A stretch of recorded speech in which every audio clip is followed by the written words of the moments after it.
Et avec humilité, nous reconnaissons que nous ne sommes pas toujours présents à cette attente.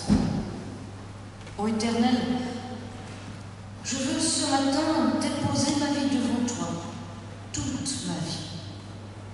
Non pas seulement mes manquements ou des pensées furtives, des prières secrètes et des éons momentanés, mais toute ma vie, ces jours et ces nuits, pour que toute ma vie soit apaisée par toi.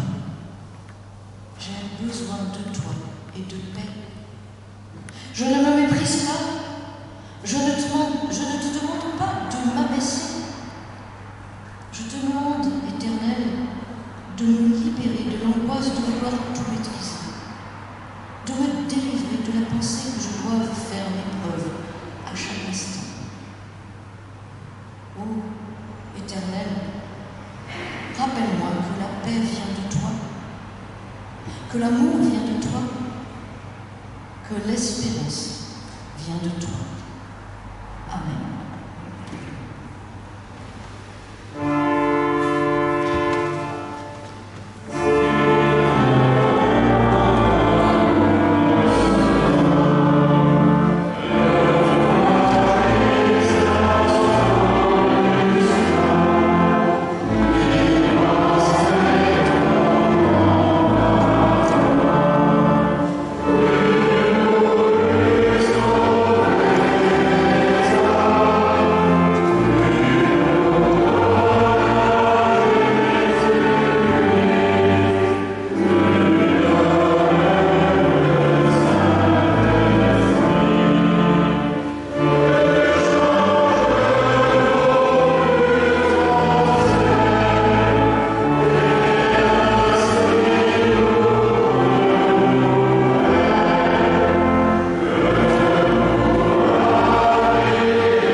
C'est lui qui nous pardonne.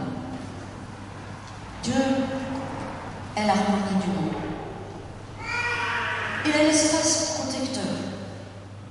Il est la lumière dans la nuit. Il est la porte qui s'ouvre à nous. Il est l'ami toujours présent. Il est l'inconnu qui surgit. Il est l'appel du malheureux. Il est le Dieu qui nous accepte. Il est notre vie. Il est la lumière, la vérité, le chemin.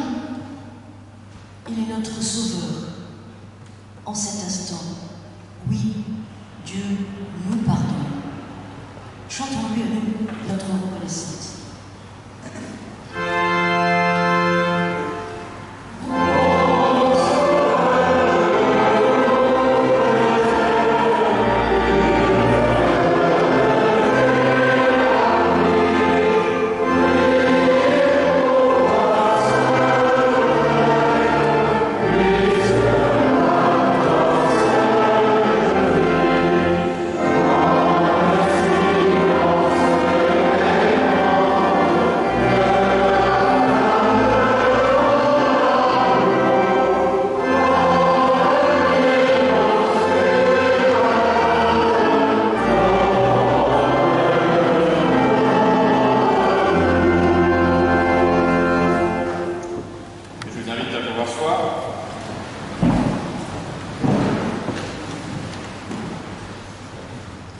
L'année dernière, au culte de rentrée 2019, j'avais prêché sur les mêmes textes qu'aujourd'hui.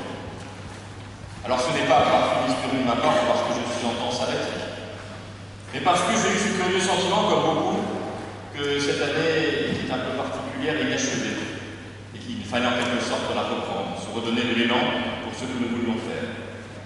Voilà pourquoi nous allons entendre ces textes autour de la notion d'espérance, très beau texte d'un Corinthiens 13, accompagné par un psaume et un extrait d'Ézéchiel. Mais avant de les entendre, je vous invite à la prière. Éternel, notre Dieu, notre Père, notre Mère, notre énergie,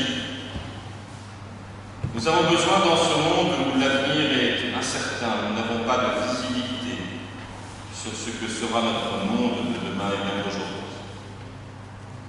De nombreuses inquiétudes se font jour, de nombreuses recherches de sens aussi. Alors nous t'en prions, accompagne nos recherches personnelles, intimes, et nos recherches d'église, ecclésiale, communautaire, en nous éclairant par ta parole. Que ces textes, écrits de la main des hommes, deviennent pour chacune, pour chacun d'entre nous, et pour nous tous ensemble, l'écho de ta parole. Que nous puissions, au travers de ces textes, discerner cette parole et ta volonté pour chacune et pour chacun d'entre nous. Amen.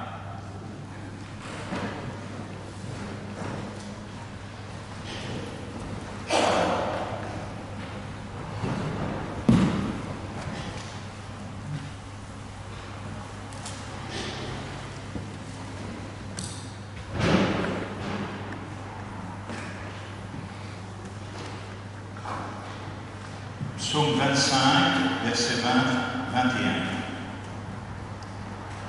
Garde mon âme et sauve-moi, que je ne sois pas confus quand je cherche auprès de toi mon refuge. Que l'innocence et la droiture me protègent quand je mets en toi mon espérance. Dans le livre d'Ézéchiel, chapitre 37, versets 11 à 13.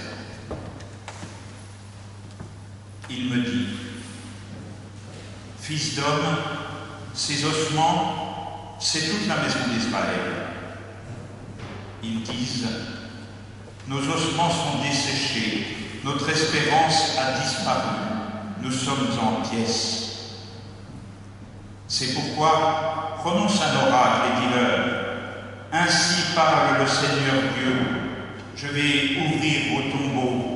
Je vous ferai remonter de vos tombeaux, ô mon peuple. Je vous ramènerai sur le sol d'Israël.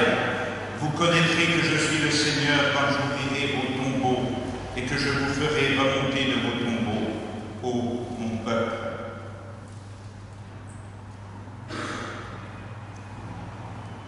Dans la première lettre aux Corinthiens, chapitre 13, versets 1 à 13.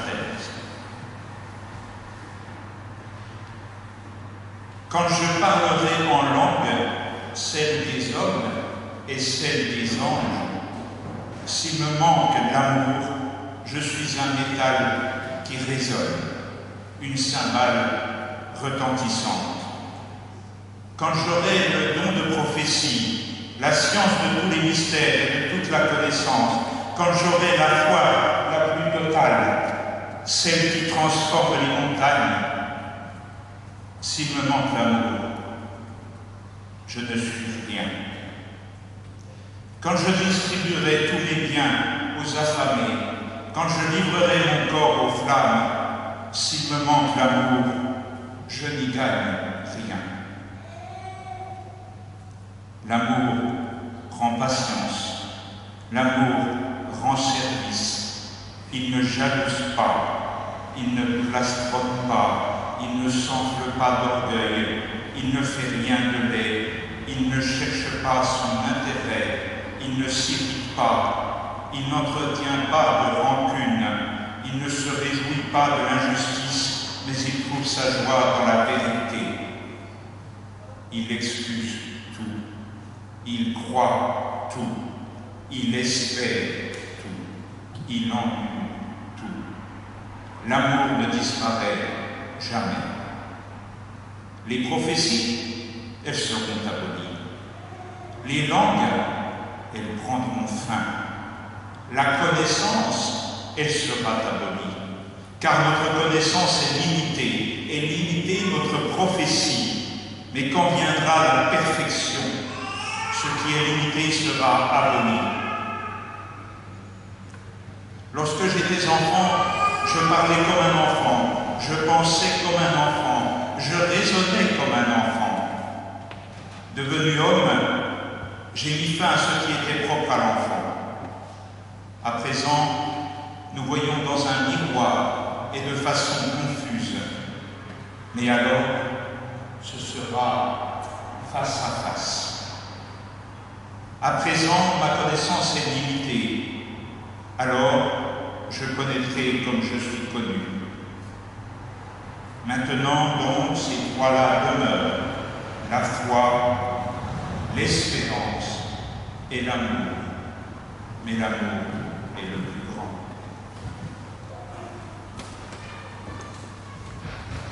Seigneur, ta parole est vérité, sanctifie-nous par ta vérité.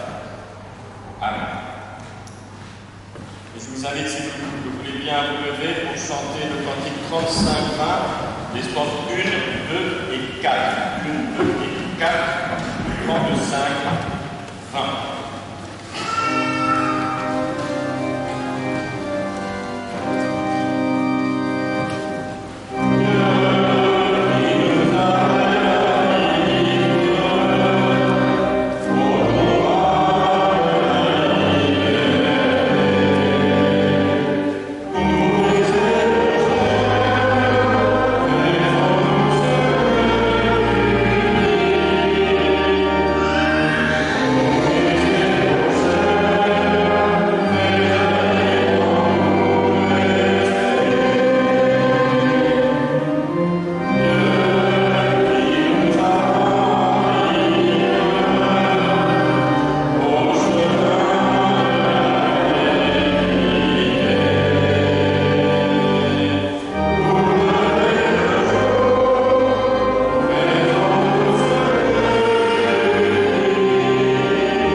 L'idée donc de reprendre ces textes et ce thème m'est venue parce que justement en préparant ce culte, j'ai relu effectivement les textes de l'année dernière et cette vallée des ossements dans Ézéchiel 37 m'a paru d'une cruelle actualité.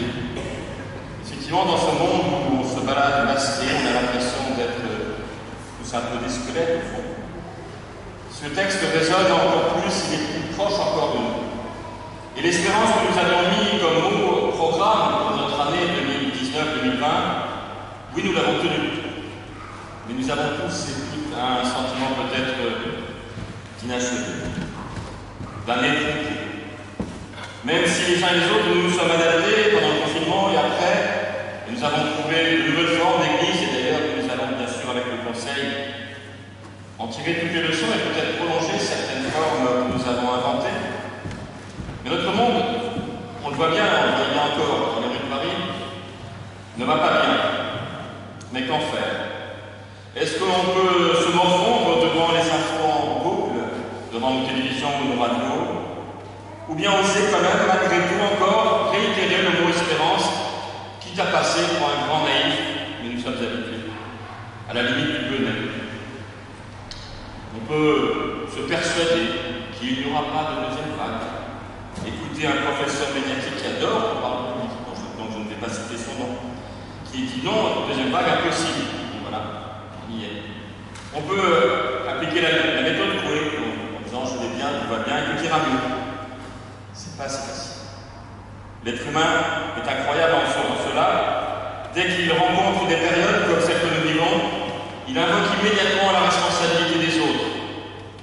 Et quand il les épuise, il invoque le ciel de l'enfer, les anges et les démons, nous-mêmes le gouvernement. Les gouvernements, dont nous non. Et puis, moyennant quoi, on va continuer à faire la fête comme si de rien n'était. L'être humain est quand même drôle d'animal. Eh bien, le christianisme que nous voulons défendre ici, l'évangile tel que nous le comprenons, n'est pas cet évangile qui donne réponse à tout. Peut-être est-ce dommage, mais c'est ainsi. Au contraire, c'est d'abord un miroir de notre humanité, cet évangile. De notre humanité à laquelle Dieu a pourtant choisi de s'attacher de manière définitive. Et cet amour est d'abord reçu.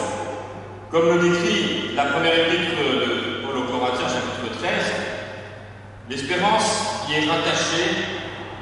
Et l'espérance est d'ailleurs l'un des rares mots employés par tous les chrétiens, et je dirais même par toutes les religions. On ne peut pas imaginer une religion, une théologie, une foi qui ne mette pas au cœur de son affirmation la notion d'espérance. Mais tout comme les mots Dieu, Christ, il existe une incroyable variété d'approches. Des plus fondamentalistes, aux plus libérales, en passant bien sûr par des théologies sociales ou autres, qui en ont fait en tout cas toujours le cœur de leur affirmation et de leur action. Mais nous n'avons pas, nous chrétiens, nous protestants, nous à Batignolles, le monopole de l'espérance. Celle-ci peut être portée par bien des discours et des idéologies différentes. Voilà pourquoi la démarche proposée ici part de l'être humain, de son environnement, de sa réalité, de sa profondeur. 1 Corinthiens 13, il faut toujours le rappeler, parce que j'ai encore lu ce texte hier dans un mariage ici même, ne parle pas d'abord de l'amour humain, l'amour qu'on peut se porter les uns aux autres. Il parle d'abord de l'amour de Dieu pour l'humanité, l'agape, non pas l'éros. C'est donc cet amour de Dieu qui est inconditionnel et qui peut nous construire ou nous reconstruire au travers d'une période que nous vivons. Je voudrais partager avec vous trois questions finalement. D'abord, c'est quoi l'espérance? Le verbe espérer vient du latin spero, qui au début voulait dire en général attendre. Ce sens d'ailleurs se retrouve dans le langage des marins, comme dans celui de certaines régions du midi de la France où on dit espérez-moi.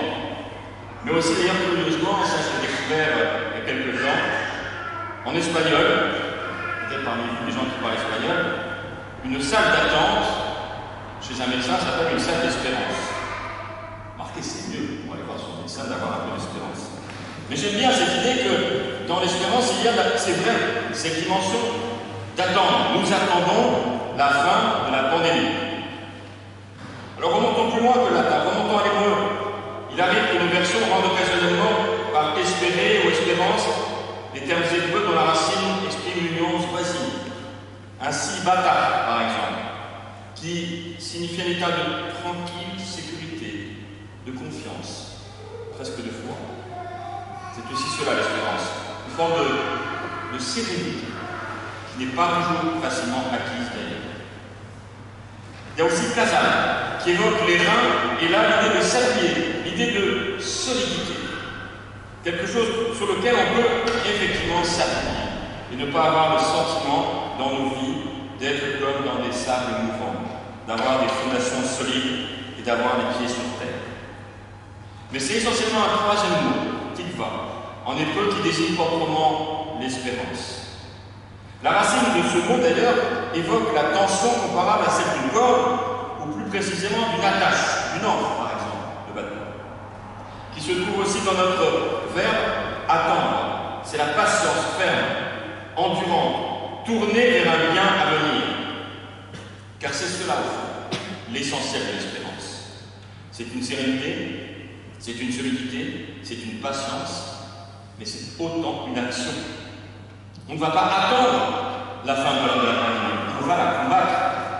On va avoir les gestes responsables, on va faire ce qui est nécessaire, les uns et les autres, chacun à son niveau de responsabilité, avec bien sûr le tâtonnement que nous avons tous.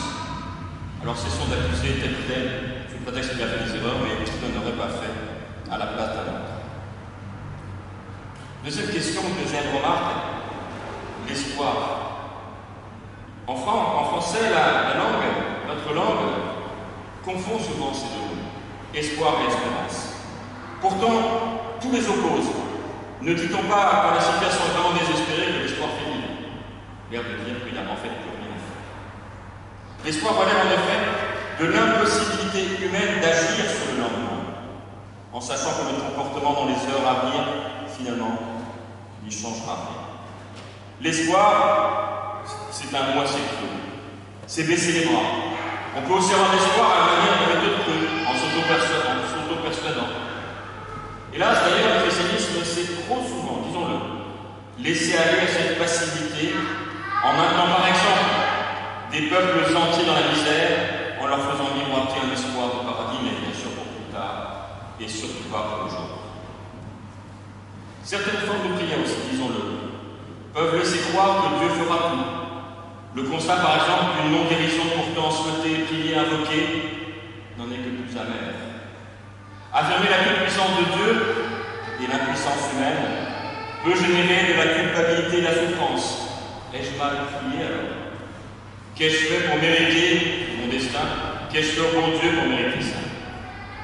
L'espoir peut engendrer aussi une forme de procrastination, une manière de remettre à plus tard ce que l'on devrait faire aujourd'hui. Eh bien, notre christianisme, à l'inverse, a fait le choix de l'action à entreprendre pour construire le lendemain sans attendre les bras croisés et la raison en berne. Effectivement, en 2020, nous nous sommes les uns les autres adaptés, nous avons fait les efforts nécessaires pour nous adapter aux situations nouvelles, avec la veille téléphonique que nous avons mise en place, avec les cultes de méditation, avec la domiciliation qui a repris dès qu'elle a pu, avec un certain nombre d'actions comme cela, où nous n'avons jamais baissé les bras, nous avons toujours voulu agir pour tous et pour le service de l'Évangile. C'est cela notre espérance, c'est d'avoir agi, pas de s'être dit. Nous sommes confinés, alors nous allons confiner notre foi et confiner notre action. L'espérance, c'est aussi une manière de comprendre l'être humain. L'être humain a une existence propre, il n'est pas une marionnette. Il détient cette capacité d'agir et de réagir. On peut évoluer dans un environnement donné. Notre liberté fonde notre humanité et nous permet chacune de nous distinguer d'ailleurs des autres animaux. Nous ne sommes pas dans la pure nécessité. Nous sommes dans le plaisir aussi. N'abandonnons pas le plaisir. Nous ne faisons pas les choses que parce qu'il faut vivre, manger, dormir, se reproduire. Mais nous faisons les choses aussi par envie. Il n'y a pas un destin qui nous tombe sur la figure et que nous devrions suivre sans possibilité d'ouvrir des portes et de prendre des petits chemins de traverse. Mais l'espérance est aussi une foi, une théologie. Le christianisme reprend à son compte cette thématique du désir de transformation, jusque dans le chaos de Genèse 1, qui n'est pas que les origines, comme je le dis souvent, mais le reflet de tous les chaos de notre vie, personnelle, de nos deuils par exemple, de nos situations de maladie, de notre situation aujourd'hui sociale, économique. Tout cela, c'est une forme de chaotisation du monde. Et ce texte affirme qu'il y a une possibilité de dynamisme recréateur avec ce souffle de Dieu qui tournoyait au-dessus des eaux. Autrement dit, le texte biblique évoque un Dieu qui est volonté positive au-delà du chaos. Dieu n'est pas le Dieu du Covid, n'est pas le Dieu qui veut la souffrance, il n'est pas le Dieu qui envoie une épreuve, une punition, que sais-je, mais il est le Dieu qui accompagne, qui nous accompagne jusque dans notre souffrance, jusque dans notre situation. Dieu n'est pas le Dieu de la maladie, il faut toujours le rappeler. Dieu n'est pour rien dans la maladie, mais Dieu est le Dieu de la guérison. Il est peut-être pour quelque chose, dans notre manière, dans notre énergie, à réagir et à combattre tout ce qui nous arrive. Jésus a ainsi fait des rencontres avec des personnes elles-mêmes confinées, enfermées, dans des identités, le paralytique, l'aveugle, la pécheresse, et fait éclater ces identités, ces murs, pour proposer pour chacune, pour chacun, une nouvelle forme de liberté.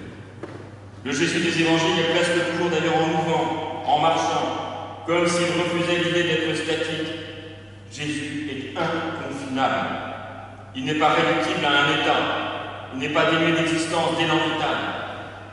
Eh bien, notre espérance, l'espérance de l'humanité, est de ne pas se laisser condamner au chaos qui guette chaque instant de notre vie et de notre histoire. Je ne crois pas à un être humain incapable par lui-même de faire le bien, selon une expression de Calvin au XVIe siècle. Je crois plutôt à un compagnonnage de Dieu et de l'humain, qui ne cesse de nous construire et de nous rendre auteurs de notre propre vie, auteurs de notre propre société. Notre responsabilité responsabilité lourde aujourd'hui pour redresser ce monde et inventer, construire réellement le monde d'après, cette Église d'après. D'ailleurs, le mot autorité que nous reconnaissons comme l'une des fonctions divines vient aussi du verbe augmenter, qui signifie augmenter. L'espérance ne n'est rien d'autre, augmenter notre désir, notre capacité, notre intensité d'existence.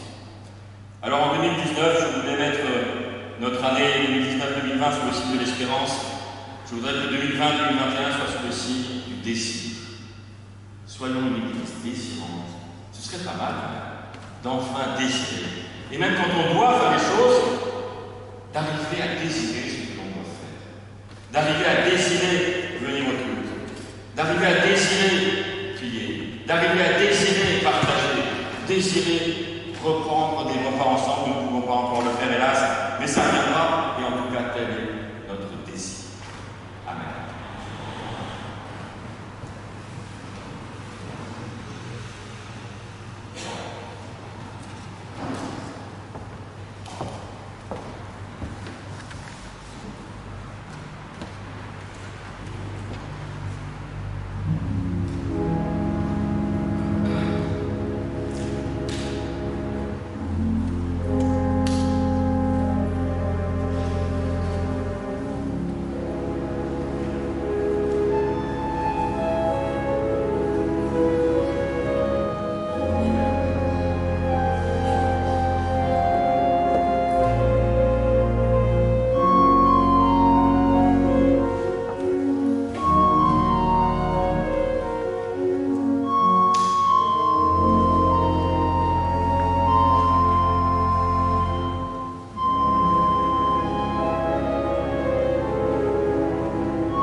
Et je vous invite à vous lever, si vous êtes bien, pour chanter le 47-19, les trois strophes, 47